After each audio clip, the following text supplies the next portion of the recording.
Good morning everyone, কেমন আছো তোমরা সবাই? আশা করছি তোমরা সবাই খুব ভালো আছো আর সুস্থ আছো। চলো আজকের ব্লগটা আমি শুরু করছি এখান থেকেই। এখন বাজে সকাল ওই 9টা 9:30, আর প্রায় বাইরে ভীষণ রোদ্দুর।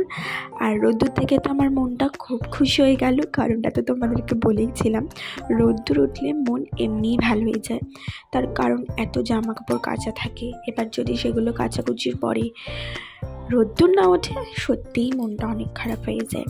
তোমাদেরকে দেখাই, আমাদের এই ঘরে না দরজা ছিল না, তো দরজাটা লাগানো হয়েছে। আর আমরা না এখন কি করেছি বলো তো, এই প্লাইউডের দরজাই নর্মালি লাগিয়েছি। তার কারণ এই ঘরটাতে এখনও রেনোভেশন করা হয়নি, তো কোনো রকমের রং করা হয়নি। তো কীরকম এর সাথে ম্যাচিং করে প্লাইউড দেবো না দেবো সেটা বুঝতে পারছিলাম না, তো সেই কারণে এখন কিছুই দিইনি। আমরা এটা যখন এই ঘর রং হবে তখন সেই হিসেবে দেখে যেটা ভাল লাগবে সেরকমটা দেব।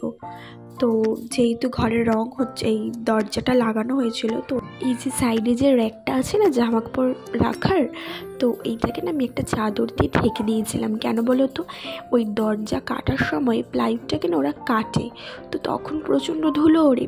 তো ধুলো উড়ে গেলে এই পুরো ধোয়া জামা কাপড়গুলোকে আবার ধুতে হবে, তো তার ভয় আমি ওটাকে তোমার ঢেকে দিয়েছিলাম। কিন্তু তারপর দেখলাম যে ধুলো টুলো ওড়েনি, ওরা যা কাজ ছিল সেটা বাইরেই করেছে, আর দরজাটা খালি সেট করে দিয়েছিল। তো যাই হোক, এখানে অনেকগুলো চেয়ারের মধ্যে জামা কাপড় ছিল, সেগুলোকে জায়গায় রাখলাম, রেখে ঘরটাকে পরিষ্কার টিপটাপ করলাম। আর এই ঘরটা হচ্ছে আমার শাশুড়ি মায়ের ঘর, উনি এই ঘরে থাকেন। আর এই দেখো পরিষ্কার টিপটাপ করে নিলাম। এখন আমি ব্রেকফাস্ট করে নিচ্ছি, পরোটা আর তরকারি।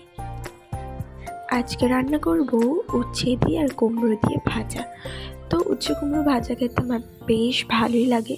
আমি না আগে কোনো উচ্ছে খেতামই না, কারণ উচ্ছে জিনিসটাতে আমার না প্রচণ্ড অ্যালার্জি ছিল।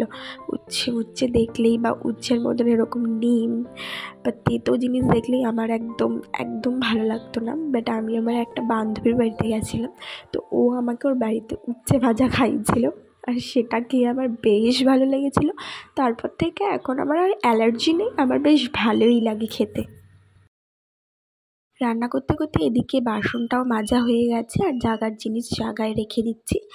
কি বলো তো বন্ধুরা, যতক্ষণ আমি জাগার জিনিস জায়গায় রাখছি আমার একদম ভাল লাগে না।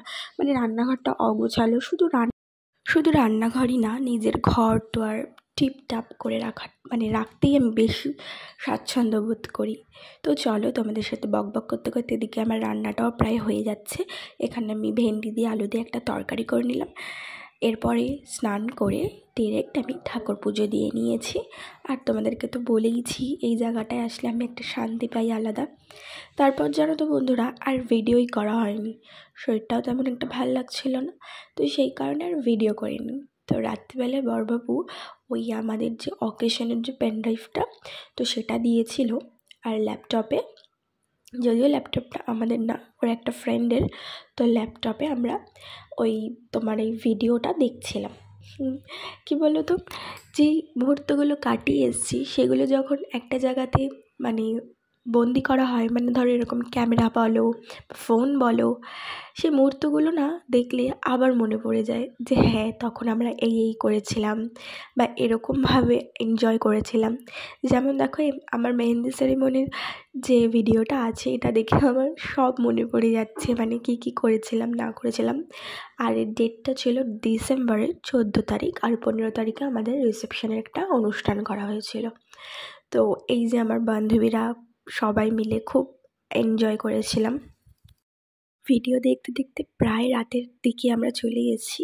তো চলো বন্ধুরা, আজকের ব্লগটা একটুখানি ভালো লাগলে প্লিজ আমার চ্যানেলটা সাবস্ক্রাইব